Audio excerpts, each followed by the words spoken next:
Hello and अस्सलाम वालेकुम।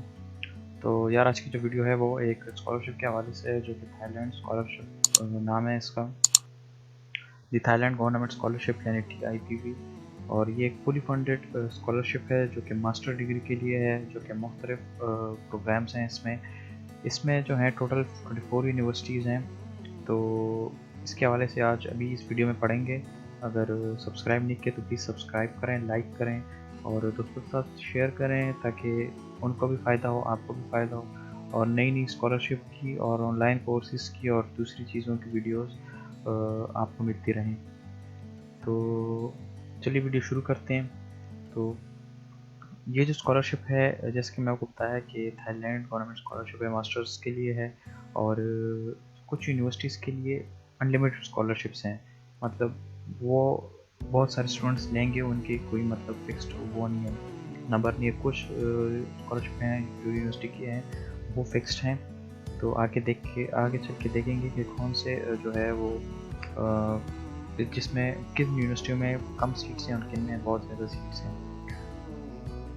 तो ये थाईलैंड गवर्नमेंट स्कॉलरशिप 2020 की डिटेल्स हैं इसमें। तो स्कॉलरशिप की जो कंट्री है वो थाईलैंड है और स्कॉलरशिप जिसने स्पॉन्सर की है वो ministry of foreign affairs Thailand की है। स्कॉलरशिप लेवल जो है वो मास्टर डिग्री प्रोग्राम है, यानी आपने BSc की हो तभी आप अप्लाई कर सकते हैं मास्टर्स के लिए। फाइनेंशियल कवरेज जो है फुली फंडेड है। इसकी जो डेडलाइन थी वो 31 मार्च थी और ये अभी एक्सटेंड हो गई है 30 जून 2020 तक। तो 30 जून तक आप अप्लाई कर सकते हैं इसमें। ड्यूरेशन ऑफ स्कॉलरशिप जो है 2 ईयर्स की है मैक्सिमम। और ये कोर्स लेंथ पे डिपेंड करता है। कुछ के जो कोर्सेज हैं वो 15 मंथ्स की स्कॉलरशिप है और कुछ कोर्सेज जो हैं वो 1 ईयर की भी स्कॉलरशिप ये फराहम करते हैं। तो मैक्सिमम जो है 2 ईयर्स की है और मिनिमम जो ड्यूरेशन है वो 1 ईयर की है। तो अवेलेबल फील्ड्स ऑफ स्टडी इसमें 24 यूनिवर्सिटीज़ हैं और उन्होंने मुख्तलिफ फील्ड्स में स्कॉलरशिप दिए हुए हैं। तो जो फील्ड्स हैं वो सफिशेंसी इकोनॉमिक फिलोसफी यानी SEP है, क्लाइमेट चेंज की स्कॉलरशिप है, फूड सिक्योरिटी की है, पब्लिक हेल्थ की है और other topic related to SDGs। तो ये मुख्तलिफ जो है डिफरेंट फील्ड्स हैं। तो अगर आप इन फील्ड से ताल्लुक़ रखते हैं तो आपके लिए ये बेस्ट स्कॉलरशिप है, इसमें आप अप्लाई कर सकते हैं। फाइनेंशियल कवरेज के बारे में पढ़ लेते हैं। तो फाइनेंशियल कवरेज जैसे कि मैंने आपको बताया कि फुली फंडेड स्कॉलरशिप है। तो इसमें return economic class air ticket है और एयरपोर्ट पिकअप सर्विस है।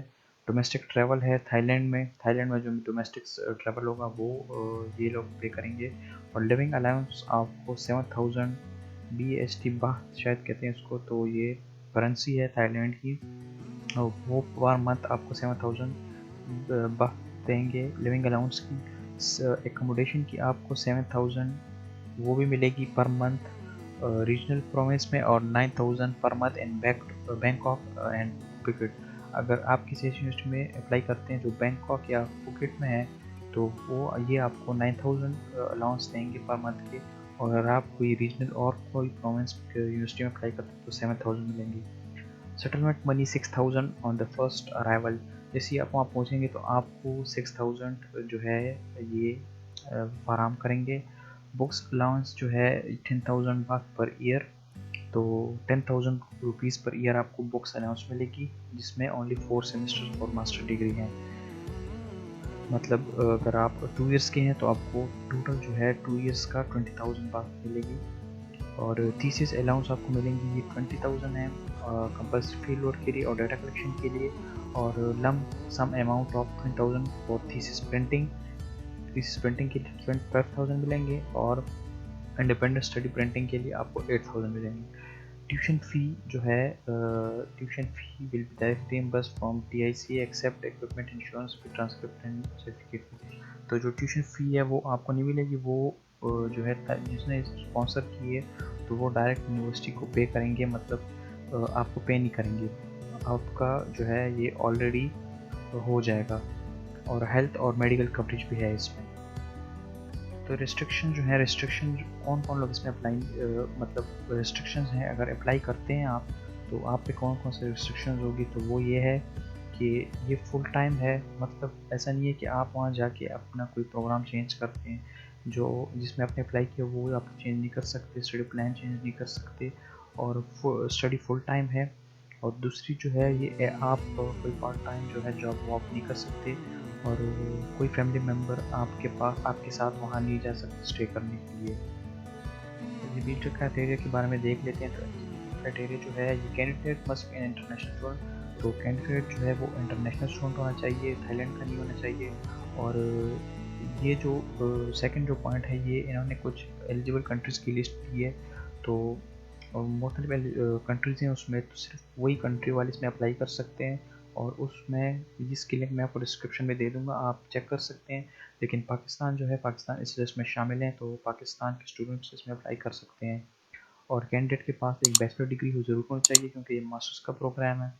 और इंग्लिश में जो है आपका कमांड अच्छा होना चाहिए, और एज जो है 50 ईयर्स से लेस होनी चाहिए आपकी।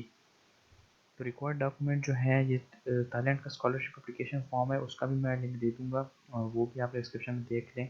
वो चाहिए होगा, मेडिकल रिपोर्ट आपकी चाहिए होगी, ट्रांसक्रिप्ट ऑफ बैचलर डिग्री और सर्टिफिकेट ऑफ बैचलर डिग्री दोनों चाहिए होंगे। इंग्लिश टेस्ट स्कोर आपका चाहिए होगा।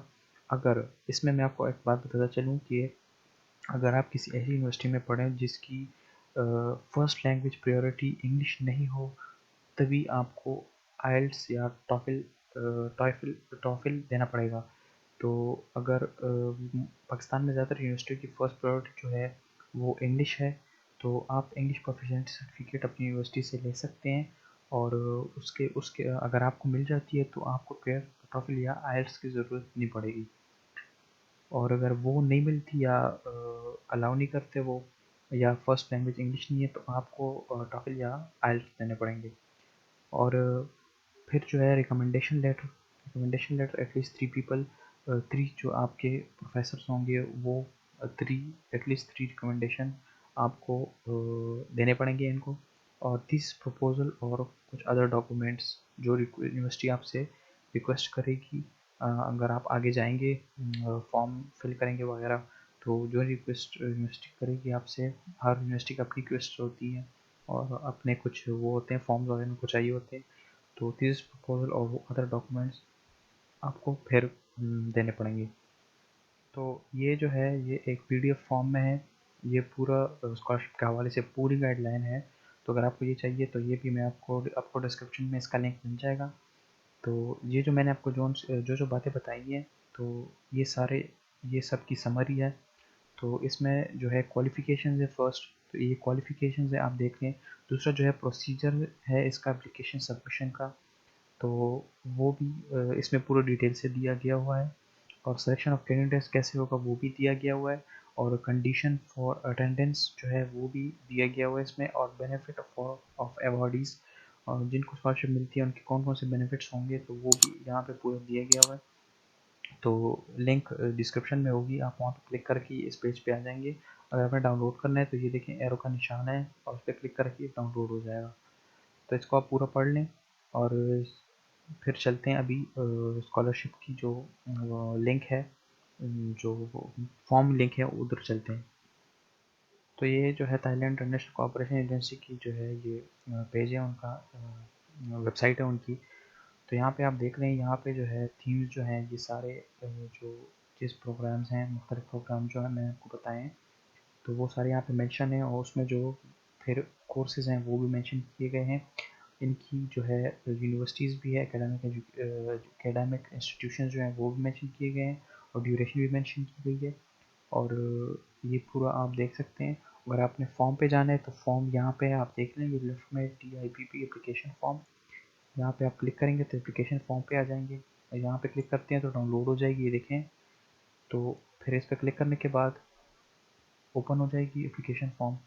तो यहाँ पे ये इनके एप्लीकेशन फॉर्म है, तो ये आपने पूरा फिल करना है। और अगर आपको इसमें कोई हेल्प चाहिए हो तो आप नीचे कमेंट्स में पूछ सकते हैं, मैं आपको हेल्प कर दूँगा, कोई बड़ी बात नहीं है। और भी अगर कोई क्वेश्चन हो तो वो आप कमेंट्स में पूछ सकते हैं। तो आज की वीडियो बस इतनी थी। और कोई इशू हो, कोई क्वेश्चन पूछना हो, कोई चीज़ क्लियर करनी हो, तो आप नीचे कमेंट में पूछ सकते हैं। और लास्ट डेट जो है इसकी 30 जून है 2020। तो दुआ में याद रखिएगा। अल्लाह हाफिज़।